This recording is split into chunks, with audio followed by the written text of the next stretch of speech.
Yassas. Welcome to Greek Like Me, the podcast about all things Greek for Greeks, Hellenophiles, and anybody who's interested in learning about other cultures. I'm your host, Pamela Diodes Wood. Email us at stealthgreek@gmail.com to share comments, questions, and stories about Greeks, Greekness, or your own ethnic background. Today we have this and that. This is episode 16, I believe. We started the podcast 4 months ago this week. It's been a learning experience in more ways than one, and we're finally getting our sea legs, so to speak. We're learning so much about Greek culture, and sharing it has been so much fun. And you know, Greeks like to share. They like to share that they are Greek, what it means to be Greek. My friend Josie makes fun of me for managing to get it into every conversation somehow, the fact that I am indeed Greek. In fact, she was so happy to refer us to her lawyer, who is Greek, and introduced himself to her by announcing he was Greek.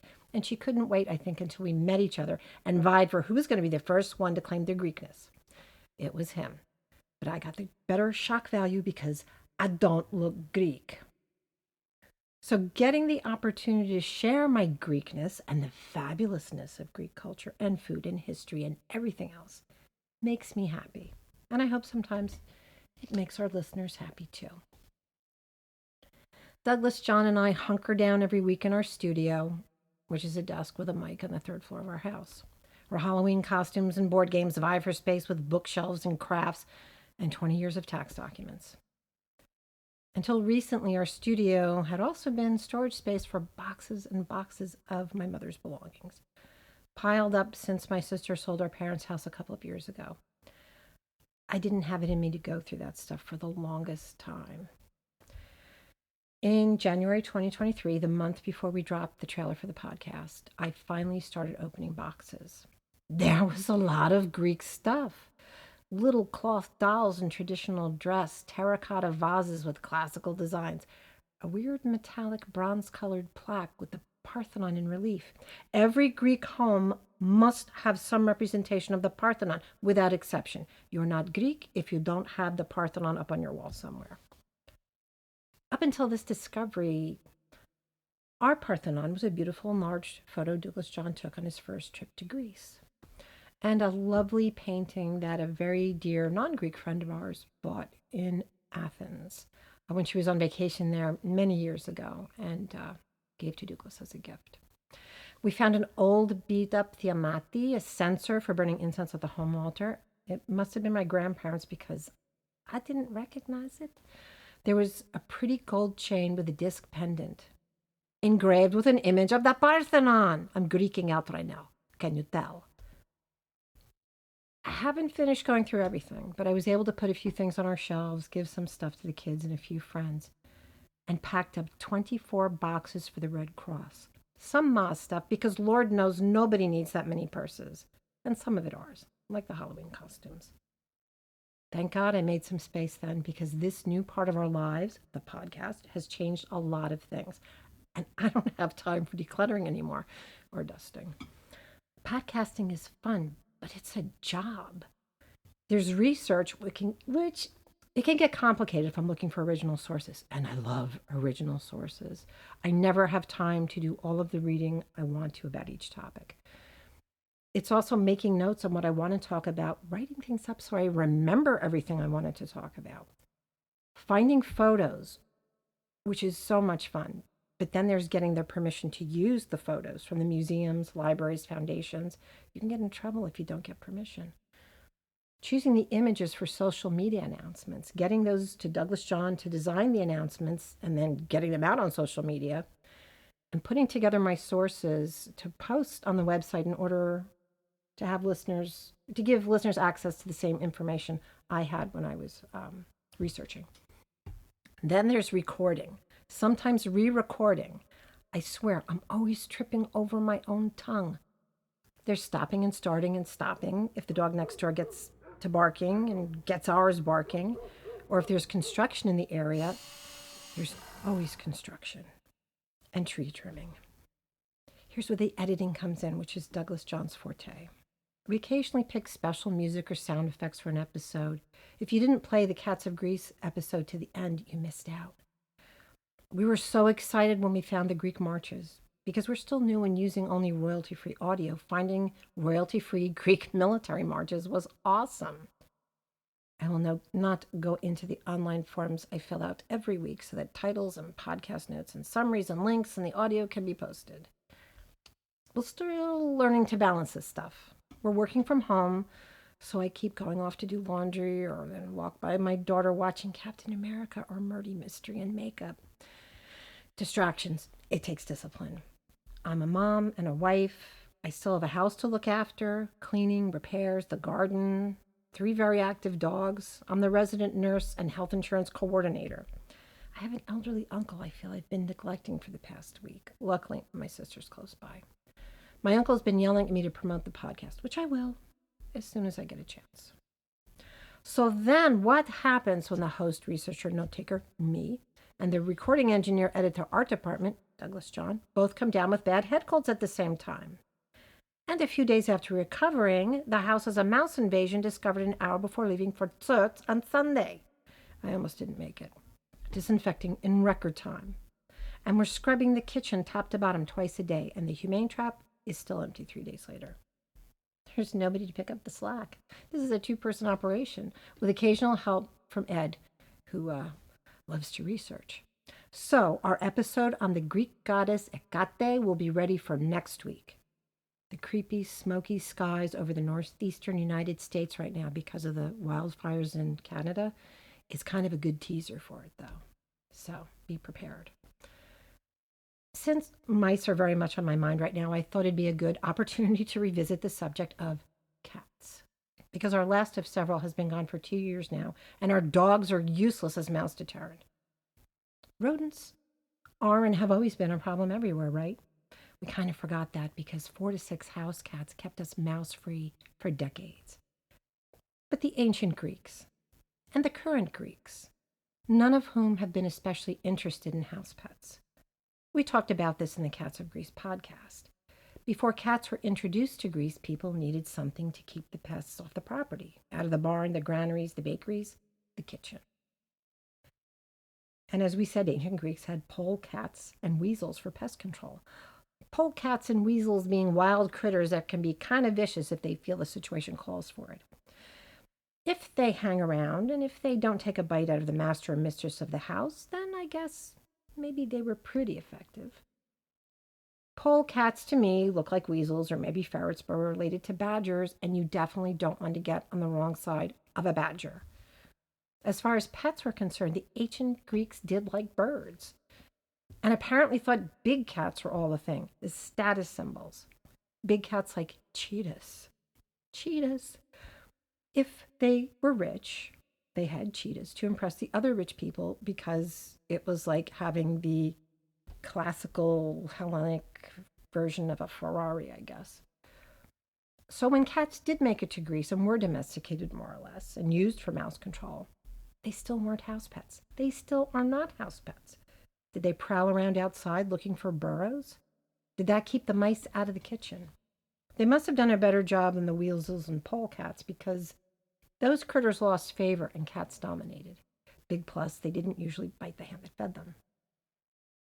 Did cats get invited into ancient Greek homes for an evening or two when there was a major infestation?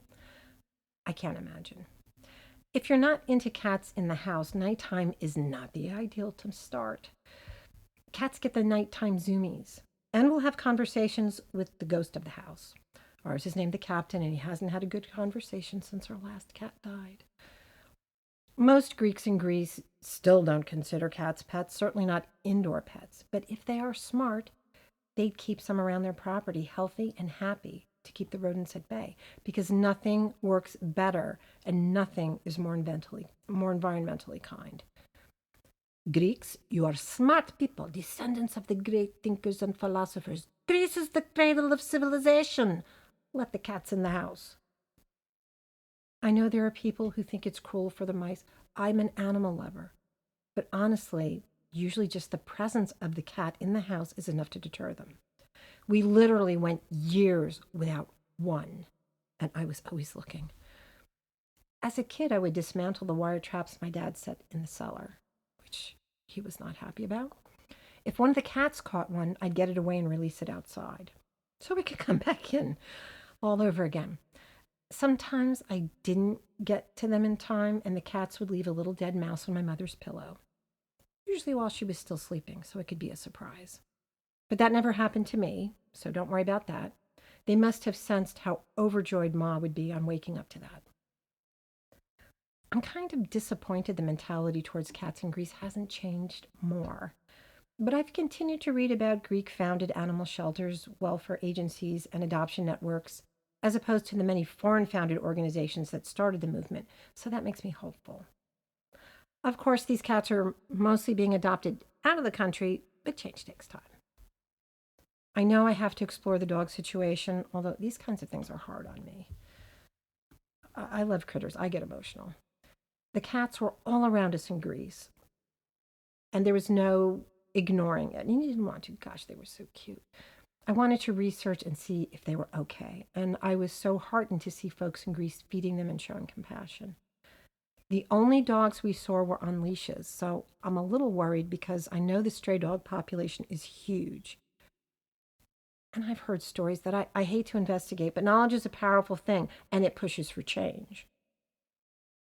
Inclusion in the EU is forcing Greeks to look at animals differently, yes. Attitudes for sure change for Greeks when they come over here, or probably when they go to the UK or Australia, other areas in Europe. I've known many a Greek who wished no harm on cats and dogs, but also wanted no truck with them. They do not belong in the house, on the farm, not in a house. An immigrant cousin who always looked at our dogs laying all over the living room floor with a kind of a side eye finally caved and let his kids get a dog. And now he dotes on that pooch who hops on his sofa whenever he wants. I know more than a handful of American-born Greeks raised with the idea that animals don't belong indoors and taking that to heart. But the rest of us have been contaminated by this pet-loving culture. Yay, us. My American-born Greek ma and her cousins absolutely became animal fanatics. They weren't allowed in their parents' homes, but my mom, her first cousin, all of their kids, and the cousin's niece and all their kids have cats and dogs all over the place, much to the horror of the elderly Theas. Almost whatever I brought home, I could keep. Dogs, cats, hamsters, bunnies, a crow. We even had custody of the pet mouse, and my sister had a goldfish until one of the cats got into the room and went fishing. Okay, switching tangents. Laws today. No cats in restaurants in the United States. Restaurants in Greece are allowed to wander around the outside tables. In the U.S., I've seen cats in bookstores and shops. Mice will chew on books and paper goods for nesting and leave poo droppings, so wise. B&Bs and some hotels have resident cats. Some have enough cats you can order a companion to stay with you, to sleep on your bed. Japan has cat cafes. You go in for coffee or lunch, you can pet a cat, you can adopt one. Absolutely not here. I'm not aware of any cat cafes. FDA rules are strict. You can have petroleum in your breakfast cereal or cancer-causing chemicals in your chips, but don't let a cat in the diner. USA. Just in case you're wondering, Cat Explorer and the Hiking Cat websites both have bits about getting your cat into a restaurant with you. Outdoors only, call ahead, keep them leashed, etc. So, the U.S. is obsessive about keeping cats out of groceries, cafes, restaurants. Cleanliness is the issue. Let me tell you something. My papu, my grandpa, had a cat in his diner, just like the ancients had cats in their granaries or bakeries, for a reason. This was from the 30s to the 60s, mind, before it became frowned upon. Mice get everywhere. You can't put poison in a restaurant. Traps, horrible, but they're used. We have a humane trap, not as efficient as a cat. Usually works pretty well, but not this week for some reason. My daughter and her boyfriend work in the food industry. They and the staff are scrubbing the places down after closing, sealing off food containers so mice aren't attracted, scrubbing before opening in case of night visitors. But some places are more responsible than others. My daughters worked for several bakeries with no issues in the kitchens because of obsessive cleanliness. And if a problem arose, it was dealt with and everything was sanitized immediately. I don't want to know how it was dealt with, but dealt with, everything cleaned up.